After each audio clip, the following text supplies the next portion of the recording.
Welcome to the second Imoscent Q&A, where we answer your questions about starting candle business, making candles, and everything else that might come to mind. Hi, I'm Imogen and this is my dad, Alan. In May 2025, we decided to start a new candle business called Imoscent and share the journey here with you. So we're really happy that you've come along with us so far and asked some questions. So our first question this week is from a user formerly known as T. Okay, I'd love to know the worst smell you've ever experienced. What do you reckon? Have you got a worst smell? No? Well, I'll share mine. And if you're eating, maybe pause and carry on afterwards. But the worst smell that I've come across is when the loo's been blocked and I've had to unblock it and any of the shop kind of chemicals you can pour down don't work. So I read online that you boil the kettle, put hot water down the loo, and that will help loosen things up and shift them. But man, the smell is horrendous. And It's not too bad. you don't think it's that bad? It's because you've not been here. You've been at school. You've come back hours after I've done it, and that's the smell hours after. But freshly boiled poo, in a way, is horrendous. And yeah, if you want hot throw from a toilet, that's what it is. Are there any weird smells you like that you think would make for a great candle? Chocolate. Chocolate. It's interesting. Have we come across any chocolate scents? No, I think you can definitely look for one, but maybe chocolate is quite hard to make. But yeah, interesting. Do you think that's a weird smell though, chocolate? Is it weird to you as a candle? Oh yeah. Well, we could make it a melt. We could put this piece of chocolate in and then melt it, and then the chocolate smell will be melted. Yeah, I don't think I have some weird smells. For me, a weird smell that I like would be the smell of gas. Not that I like smelling gas, but obviously you might not know this. Gas doesn't have a smell. Natural gas doesn't have a smell. So the smell gets added in so that if you have a gas leak, of course you can tell you've got a gas leak. You might have an explosion or pass out from breathing in the gas. But that wouldn't be good. That wouldn't be good for a candle. I think there are niches, but that's yeah, I don't think I'd even try that. All right. What does Imogen make of the name Imoscent? Me. It's you, but what do you make of it? Candles. Candles. So you candles. So yeah, how I came to get it when I was looking for a domain. Obviously now in 2025, most names have been taken. So we wanted to do something to do with candles, but not necessarily say candles in it, just so that we could do things like melts, room sprays, have a bit more variety possible than just candles. And then of course Imogen, so I just took the first part of her name Imo and combined it with scent, and we're quite lucky because the web address was available so far. YouTube's been available, TikTok, Pinterest, Instagram. So these are things we want to be being a bit more active on as we come around to promote Imoscent and raise people's awareness. All right. So thanks for your questions at user formerly known as T. The next questions come from at Luminous Lucille. The first one is, which are your favourite scents and your tips for candle making novices? Your favourite scents? Apple and mango. Apple and mango, black cherry. I think Imogen likes the fruity ones, yeah? And mine so far has been lime and coconut. I don't know why, I just really like that one. And tips for candle making novices. Any tips that you want to share? Right, well, we only started in 4 months ago, so we're really novices ourselves. But what I've learned, the biggest lesson so far that I found, and obviously I watch loads of YouTube candle making, all the well-established candle makers, you know who they are. I watch loads of their videos, and often you'll hear when you're beginning just to stick with one wax, one wick, one vessel and learn as you go, because it does make sense that if you're trying to change too many things at once, it's really hard to know what's working because too many things are changing. So there's two sayings that come to mind. The first saying is, if at first you don't succeed, try again. Do you learn sayings in schools? You don't learn them anymore. Oh. So do you know what that's telling you? It means don't be too quick to give up. If you try something the first few times, like your cartwheels, right, in gymnastics. Yes. Imogen's got gymnastics after this. The first few attempts you do, maybe the first few weeks of doing cartwheels, you don't really get it, do you? Your legs It's are like everywhere. a bunny hop. And you're not straight and all that.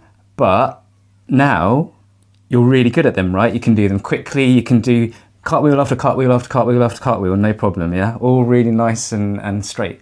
So that's because you've been doing loads of practice, yeah? So if you just did the first few times and thought, I can't do a cartwheel, I'm just going to give up, you would have never been able to do it. But because you kept trying, you're now doing really good cartwheels, no problem. So the same applies to, of course, candle making and pretty much everything else in life.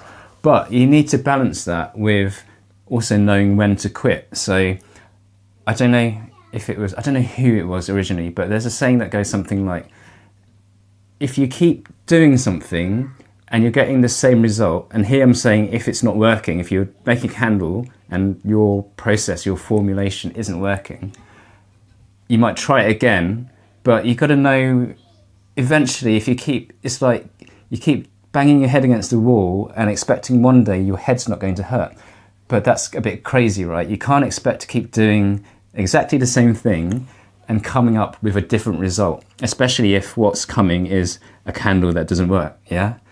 So then you need to, my top tip is don't be afraid to try something else, because we made about 20 something candles before we got hot throw, and I could have given up, but luckily I've got Imogen here and she's kind of like my motivation to like not quit, because that's not going to be a very good example to use it. I'm teaching Imogen how to run an online business and be like, yeah, just pack it in after a couple of months, why bother? So we decided to change waxes and we changed fragrances and we tried different temperatures, and eventually we got something that works pretty much most of the time now for us, which I'm very grateful for. Otherwise it wouldn't make for a very interesting candle making journey. Yes, so that would be my top tip. And where did Imogen get her stuffed owl? Do you remember? No. I think, was this from Amar? Or I think it was from the Entertainer. Is it from the Entertainer? Okay, so this is TY's Owen.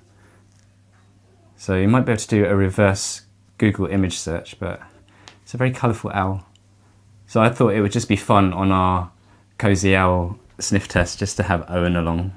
And the next questions comes from @Liam GD4QI or GD4Chi. Okay, so this is a bit different, so bear with it. You come home and catch a whiff of a funny smell. How would you react? So you come home and it's like a funny smell. You're like, what would you do? Do nothing. Just Do nothing. wonder what the smell is. There you go, you should just do nothing. Just be curious. All right, you kind of answered the next one. Would you need to find it, or would you just try and cover it up? I would find it. You'd find it? So you would do something. Like if it was a guest leak, but I didn't know what kind of... Yeah, I mean, yeah, so if it's a smell that you didn't know, if it wasn't a cooking smell or it wasn't a smell of like hot chocolate or something, you know why the smell is there, you'd go and find it. I'm glad you'd go and find it and not just like, there's a funny smell, let's just sit here and watch TV. So let's say you can't find the smell and it's getting worse. What would you do then? Tell you. Tell me. Okay, that's good. Check the boiler. Yeah, if it got really bad, I think you'd just go out, wouldn't you? You're quite good like that. I think in school they do evacuation drills, don't you? And if the fire alarm accidentally goes off, I go out to the front door. Once we, I don't know if we were cooking or something, and the smoke detector at home went, and Imogen just ran outside and stood outside the front door just automatically, and I was like, okay. Better than just staying in case there's a fire. How would you go about locating the source? So how would you find the smell, where it's coming from? Would you walk around and search for it, or what? I would call the fire department. What? Just for any smell? Yes. Are you sure that's good? I don't think they'd be too happy, because do they deal with smells? No. Gas smell? Gas smell? Well, gas. You'd call the gas company. I guess what you're trying to say, if I'm right in thinking, is it depends on what the smell is. Yes. If you smell smoke, then maybe it's probably fire. If you smell gas, then it's probably gas. So that's good. That's good logic. That's reassuring. How much would it annoy you? How much would that smell annoy you? Or that you couldn't find the smell? Just a little. A little bit, yeah. I don't think you'd just sit there. I wouldn't just have to sit there and just think, okay, just ignore it. I hear it as an annoying smell. Yeah, especially if it's an annoying smell. All right, and finally, any good stories about you having to sniff around or follow your nose to the source of a strange smell? No. I've kind of got one for you. It's when there's something nice to eat. When there's food, there's a nice smell of yummy food. There you go. Imogen will just appear. She'll find the smell. And that's our questions for this week. So as always, thanks for watching along and asking these questions. And if you've got any more questions, as you've seen today, they can be about anything really. Do ask them in the comments, and when we have enough for another Q&A like this, we will make another. And if you've enjoyed this Q&A, here's a link to the last one we did. Thanks and bye for now. And make sure to like and subscribe. What she said.